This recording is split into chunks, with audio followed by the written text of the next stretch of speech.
News, सच जरूरी है। दर्शकों नमस्कार, मैं हूं आपके साथ मीनल और आप देख रहे हैं MNS न्यूज टीवी। आपका बहुत बहुत स्वागत है देश की खबरों में। और अब इसी के साथ आगे बढ़ते हैं और डालते हैं आज की मुख्य सुर्खियों पर एक नजर।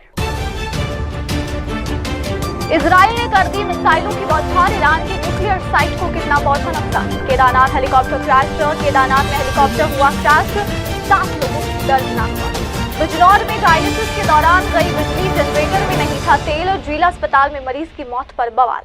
और अब खबरें विस्तार के साथ। इजराइल ने कर दी मिसाइलों की बौछार, ईरान के न्यूक्लियर साइट को कितना पहुंचा नुकसान। ईरान और इजराइल के बीच तनाव बढ़ता जा रहा है। शनिवार की देर रात इजराइल ने तेहरान से लगभग 220 किलोमीटर दक्षिण पूर्व में स्थित ईरान के नतांज परमाणु स्थल पर जोरदार हमला किया है। ईरान और इजराइल के बीच छिड़ी जंग से मिडिल ईस्ट में तनाव बढ़ता जा रहा है। इजराइल ने ईरान के न्यूक्लियर साइट्स पर मिसाइल की बौछार कर ईरान को काफी नुकसान पहुंचाया। मैक्सा टेक्नोलॉजीज द्वारा जारी सैटेलाइट तस्वीरों में ईरान के खिलाफ इजराइल के ऑपरेशन राइजिंग लाइन द्वारा किए गए विनाश की कई तस्वीरें सामने आई है, जो इसका सबूत है कि कितनी तबाही मची हुई है।